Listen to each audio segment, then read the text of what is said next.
তো বন্ধুরা, আজকের আবারও একটা নতুন ভিডিও নিয়ে আপনাদের মাঝে উপস্থিত হলাম। চলুন শুরু করা যাক। ভিডিওটা দেখতে থাকুন এবং সঙ্গে থাকুন। আজকে দেখাবো ডাইনিং টেবিলের ফ্রেম কিভাবে পালিশ করা হয়। শুরুর পূর্বে দেখাই, এটা আমাদের ডাইনিংয়ের ফ্রেম। এটা আমাদের একদম র মাল রেডি রয়েছে। এই র মাল আমরা কিভাবে পালিশ করি সেইগুলো আপনাদের মাঝে তুলে ধরব। এটা আজকের পালিশ হবে ওয়ালনেট কালার। এই ওয়ালনেট কালার বানাতে গেলে আমাদের মেটেরিয়ালসটা লাগে গালা স্প্রিট এবং রেড অক্সাইড এবং রেড ব্ল্যাক। ওয়ালনেট কালার বানাতে গেলে লাগে। ওয়ালনেট কালার আজকের মতো কমপ্লিট। এবার যাব ওটা পলিশের দিকে। ফিনিশ পলিশ আমরা যেটা লাগিয়ে থাকি এসআর পেন্টসের হাই গ্লোজি পিউ। আবারও বলি, এসআর পেন্টসের হাই গ্লোজি পিউ। দেখতে থাকুন, সঙ্গে থাকুন।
লাইক, শেয়ার, চ্যানেল সাবস্ক্রাইব করার অনুরোধ রইল।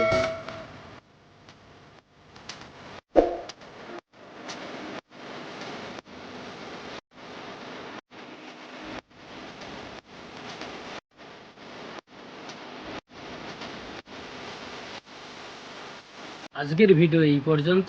দেখা হবে এরপরে নতুন ভিডিওতে। জয় হিন্দ, বন্দে মাতরম।